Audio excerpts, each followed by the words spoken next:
বিসমিল্লাহির রহমানির রাহিম। আসসালামু আলাইকুম। সবাইকে স্বাগত জানাচ্ছি ইয়াসমিনের সুখের নীড় ইউটিউব চ্যানেলের নতুন একটি ভিডিওতে। আমি ইয়াসমিন। আজকের ভিডিওতে থাকছে আমার শখের ড্রেসিং টেবিলটা কিভাবে সুন্দরভাবে সাজিয়ে গুছিয়ে নতুন একটা লুক দিলাম। আর ড্রেসিং টেবিল গোছানো শেষে এরপরে ছেলের পছন্দের একটা চিকেন রান্না করেছিলাম, সাথে ছিল নান রুটি। তো চলুন আপনাদের সাথে শেয়ার করি আমার পুরো ড্রেসিং টেবিল গোছানোর কাজ। অনেকদিন পরে আজ সময় পেয়ে কিভাবে ধাপে, ধাপে আমি সুন্দর করে ড্রেসিং টেবিলটি গুছিয়ে নিলাম। তো আশা করছি আজকের ভিডিওটি আপনাদের সবার কাছে ভালো লাগবে। ভিডিওর শুরুতেই সবার কাছ থেকে ছোট্ট একটি লাইক চেয়ে নিচ্ছি। প্রিয় দর্শক, আপনারা যে যেখান থেকে বসে এই মুহূর্তে আমার ভিডিওটি দেখা শুরু করেছেন, প্লিজ ছোট্ট একটি লাইক দিয়ে পুরো ভিডিওটি কন্টিনিউ করবেন। আর আমার ভিডিওটি যদি ভালো লাগে বা আপনি যদি এ ধরনের লাইফস্টাইল ব্লগ ভিডিও দেখতে পছন্দ করেন, তাহলে কিন্তু চাইলেই আমার চ্যানেলটা সাবস্ক্রাইব করে আমার পাশে থেকে যেতে পারেন।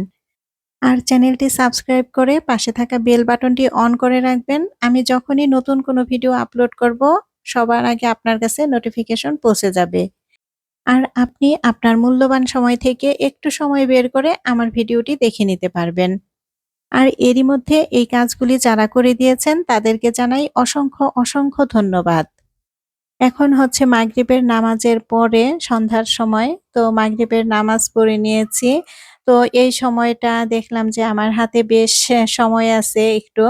তো সময় নিয়ে যেহেতু আমার ড্রেসিং টেবিলটা একটু পরিষ্কার করতে হবে, তো এখনই উপযুক্ত সময়। এই সময়টাতেই আমি পরিষ্কারের কাজটা করে নিতে পারি। যদিও এই ধরনের পরিষ্কার পরিচ্ছন্নতার কাজগুলি আমি গোসলের আগেই করি। কিন্তু আজকে এখনই করতে নিছি। তো এখন কিন্তু আবার বেশ গরম লাগে, বেশ গরম। তো ভাবছি যে এই কাজটা করে তারপরে রাতে আমি গোসল করে ফেলবো। তো আস্তে, আস্তে কিন্তু আমি পরিষ্কার করে নিতেছি। আর ড্রেসিং টেবিলের মধ্যে কিন্তু আমি এই তাকগুলাতে একটা কাগজ দিয়ে দেই। কিছুদিন পর, পর কাগজগুলি চেঞ্জ করে দেই। এই কাগজগুলি দেয়া থাকলে দেখা যায় যে ময়লা কম হয়। আর আমার বাসায় যেহেতু আসলে ছোট বাবু নাই বা মেয়ে বাবু নাই, যার কারণে কিন্তু আমার ড্রেসিং টেবিল খুব বেশি যে একটা ময়লা তা কিন্তু হয় না। তো দেখা যায় যে সবসময় গোছানোই থাকে। তো মাঝে, মাঝে কিন্তু বেশ এলোমেলো হয়ে যায়। তো ড্রেসিং টেবিল গোছাতে এসে এখানে দেখলাম যে কাগজের নিচে বেশ কিছু টাকা আছে। তো হয়তোবা অনেকদিন আগে রাখা ছিল কাগজের নিচে। তো টাকার মধ্যে কিন্তু কেমন ভাঁজ পড়ে গেছে। তো হয়তোবা আর খেয়াল ছিল না। এখানে টাকা রেখে দিছি, আর খেয়াল ছিল না। তো এরকম কিন্তু প্রায় সময়ই রাখা হয়। তো পরে দেখা যায় যে এটা ওটা যখন পরিষ্কার করি, কাগজ উঠাই, তখন কিন্তু এরকম টাকা পাওয়া যায়। তো এই টাকাটা পেয়ে কিন্তু আমার বেশ ভালোই লাগলো। বেশ অনেকগুলি টাকা এইখানে। তো আসলে ড্রেসিং টেবিলটা না আমাদের প্রত্যেকেরই ঘরের এমন একটা জায়গা, যেখানে নাকি ঘরের প্রত্যেকটা মানুষ কিন্তু ব্যবহার করে। প্রত্যেকটা মানুষের কিন্তু প্রয়োজন পড়ে। তো এই জায়গাটা যদি আসলে গুছানো, পরিপাটি, সুন্দর থাকে তাহলে কিন্তু দেখতে বেশ ভালো লাগে। আর আসলে ড্রেসিং টেবিল শুধু কিন্তু সাজগোজের যে একটি জায়গা সেটা কিন্তু না। এটা কিন্তু আসলে ঘরের সৌন্দর্যেরও একটি গুরুত্বপূর্ণ অংশ। ড্রেসিং টেবিল অগোছালো থাকলে প্রয়োজনের সময় দেখা যায় দরকারি জিনিসটা খুঁজে পাওয়া যায় না। তখন কিন্তু আসলে অনেক বেশি বিরক্ত লাগে। আর দেখা যায় বাহিরে যাওয়ার সময় কিন্তু যদি প্রয়োজনীয় জিনিসটা ঝটপট খুঁজে না পাই, তখন কিন্তু আসলে সময় থাকে না আর এটা খুঁজে বের করার। তো যদি ড্রেসিং টেবিলের মধ্যে আমাদের প্রয়োজনীয় জিনিসগুলি খুব সুন্দরভাবে গুছিয়ে সুন্দরভাবে রাখি জায়গা মতো, তাহলে কিন্তু দেখা যাবে যে ঝটপট খুঁজে পাওয়া যাবে। আর দেখা যায় সবকিছুই যখন সুন্দরভাবে গুছিয়ে আমরা পরিপাটি করে রাখি, তখন কিন্তু ঘরের পরিবেশটাই অনেকটাই বদলে যায়। তো পরিপাটি একটি ড্রেসিং টেবিল দেখলেও কিন্তু মনে এক ধরনের প্রশান্তি আসে। মানে সকালবেলা ঘুম থেকে উঠে কিন্তু আমরা অনেকেই আছি আয়নার সামনে আসি। তো তখন যদি একটা পরিপাটি গোছানো ড্রেসিং টেবিলের সামনে দাঁড়াই, তখন কিন্তু এক ধরনের প্রশান্তি কাজ করে মনে। আর এভাবে দিনের শুরুটা যেমন ভালো লাগে, তেমনি কিন্তু দেখা যায় দিনের শেষে যদি নিজের ঘরটাকে সুন্দর গোছানো পরিপাটি দেখি, তখন কিন্তু আরো বেশি ভালো লাগে।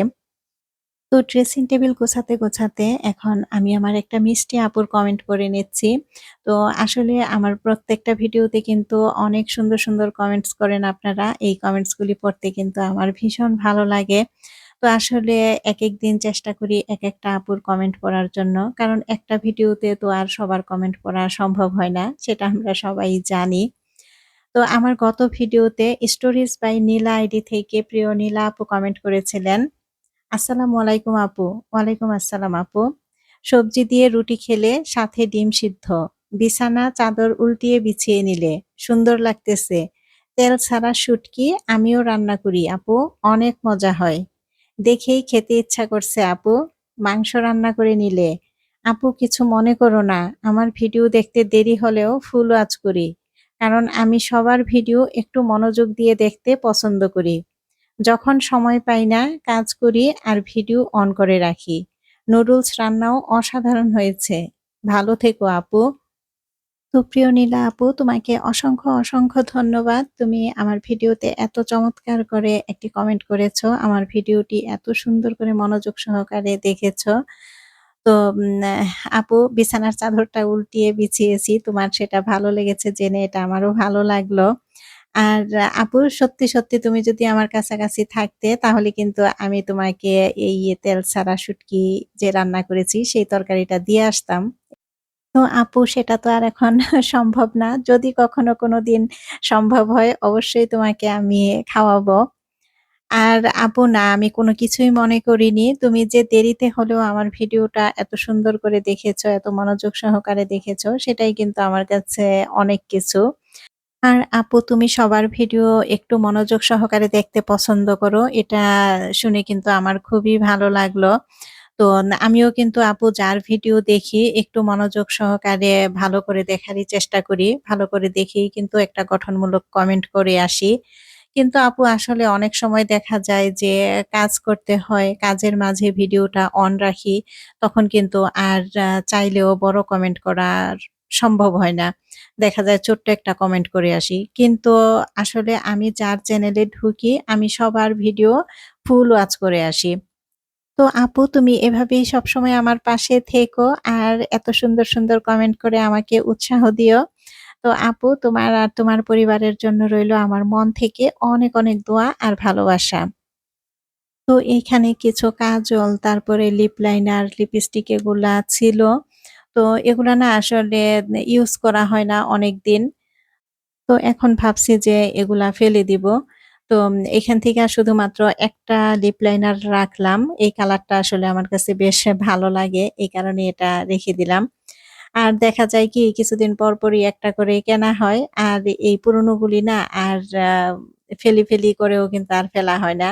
তো যখনই দেখা যায় ড্রেসিং টেবিলটা এরকম সুন্দরভাবে পরিষ্কার করে গুছিয়ে রাখি, তখন কিন্তু আবার এগুলা ফেলে দেয়া হয়। আজকেও কিন্তু বেশ কয়েকটা ফেলে দিলাম। শুধু একটা মাত্র রাখছি। তো আসলে না আমি না ফেলি করেও না ফেলা হয় না আসলে। মনে হয় কি যে না এই কালারটা যদি আর না পাই এই কালারটা রাখি, এরকম মনে হয়। তো আস্তে আমি কিন্তু ড্রেসিং টেবিলের সবকিছুই পরিষ্কার করে তারপরে গুছিয়ে রাখলাম। আর যেটা পানি দিয়ে ধোয়ার দরকার সেটা কিন্তু পানি দিয়েও ধুয়ে নিলাম। তো আমার ঘরের প্রত্যেকটা জিনিস, প্রত্যেকটা কর্নার আমার ইচ্ছা করে খুব সুন্দরভাবে সাজিয়ে গুছিয়ে রাখতে। আর আমি কিন্তু চেষ্টাও করি খুব সুন্দরভাবে সাজিয়ে গুছিয়ে রাখার জন্য। আসলে কি সংসারের এই ছোট জিনিসগুলি সাজিয়ে গুছিয়ে রাখার মধ্যেই কিন্তু ভালোবাসা আর যত্নের ছোঁয়া লুকিয়ে থাকে, হ্যাঁ? তো ড্রেসিং টেবিলটা সুন্দর করে সাজিয়ে গুছিয়ে রাখলে যে শুধু ড্রেসিং টেবিলের জিনিসপত্রই ঠিক থাকে তা কিন্তু না। একটা মনেও কিন্তু শান্তি কাজ করে, হ্যাঁ? তো আসলে ঘরের প্রত্যেকটা কোণ যখন পরিপাটি থাকে তখন কিন্তু মনে হয় নিজের এই ছোট্ট নীড়টাকে আরো একটু ভালোবেসে আরো সুন্দর করে সাজাই, আরো একটু ভালো করে সাজাই। তো আসলে ছোট এই গুছিয়ে রাখার অভ্যাসগুলোই কিন্তু একটা সুন্দর আর সুখী সংসারের পরিচয় বহন করে। তো ড্রেসিং টেবিলটা আজকে নিজের মনের মতো করে অনেকটা সময় নিয়ে সাজিয়েছি।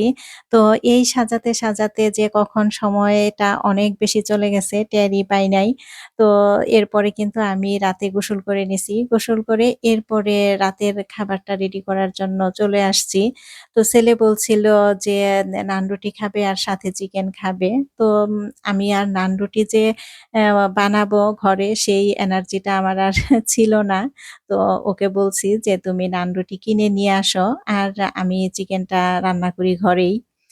তো কি আর করা আসলে আমার এতটা সময় চলে গেছে এই ড্রেসিং টেবিলটা গুছাতে, গুছাতে কি বলবো? তো আসলে নান রুটির ডোটা যে আগে রেডি করে রাখতে হবে এটা আমি ভুলেই গেছি। তো নান রুটি তো আর যখন তখন ডো তৈরি করে বানানো যায় না। এটা তো অনেকক্ষণ আগে ডো তৈরি করে রাখতে হয়। তো যাই হোক ওকে বলছি নিয়ে আসার জন্য। ও বাহিরে গেছে নানরুটি আনার জন্য। আর এদিকে আমি চিকেনটা রান্না করে ফেলতেছি। আর এভাবে চিকেনটা রান্না করলে দেখা যায় নানরুটি, পরোটা, তারপরে পোলাও, ভাত সবকিছুর সাথেই কিন্তু বেশ মজা করেই খাওয়া যায়। আর আমার ছেলের তো ভীষণ পছন্দ এভাবে রান্না করলে। তো এজন্য এভাবেই আমি রান্না করে দিলাম। আর আসলে আমি কিন্তু সবসময় নান রুটিটা ঘরেই তৈরি করি। বাহির থেকে কিন্তু খুব কমই কিনে আনা হয়। তো আজকে কিছু করার নেই। আজকে বাহির থেকেই আনতে হবে। তো আসলে প্রতিদিন সবকিছু যে একেবারে ঘরেই তৈরি করে খেতে হবে এমন কোনো কথা নেই। বাহির থেকেও মাঝে, মাঝে কিনে এনে কিন্তু খাওয়া যায়। তো এটা আবার ভালোই লাগে। তো ভিডিওর এই পর্যায়ে এসে আবারও আমার প্রিয়, প্রিয় আপু ভাইয়াদেরকে মনে করিয়ে দিচ্ছি একটা ছোট্ট লাইক দেওয়ার জন্য। আপনারা যারাই এখনো পর্যন্ত আমার ভিডিওটির সাথে আছেন আর এখনো পর্যন্ত একটি লাইক দেয়া হয়নি, লাইক দিতে ভুলে গেছেন। প্লিজ এখনই মনে করে একটি লাইক দিয়ে দিবেন।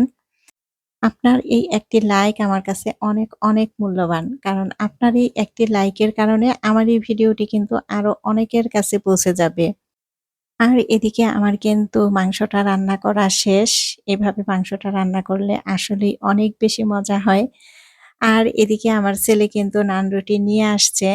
তো এখন গরম, গরম নান রুটি আর মাংস খাওয়া হবে। তো রাতের এই খাবারটা কিন্তু আলহামদুলিল্লাহ অনেক বেশি মজার ছিল। তো আজকে সুন্দরভাবে ড্রেসিং টেবিলটা গুছিয়ে নেওয়া আর রান্না এই নিয়েই কিন্তু আজকের সন্ধ্যাটা আমার অনেক ব্যস্ততায় কেটে গেছে। তো আশা করছি আজকের ভিডিওটি আপনাদের কাছে ভালো লেগেছে। আর ভিডিওটি ভালো লাগলে অবশ্যই একটি লাইক দিয়ে পাশে থাকবেন। আর নতুন হয়ে থাকলে আমার এই ছোট্ট চ্যানেল ইয়াসমিনের সুখের নীড় সাবস্ক্রাইব করে আমার পরিবারের সদস্য হয়ে যাবেন। তো পরবর্তী ভিডিও দেখার আমন্ত্রণ জানাচ্ছি সবাইকে। সবাই ভালো থাকবেন, সুস্থ থাকবেন। আল্লাহ হাফেজ। আসসালামু আলাইকুম।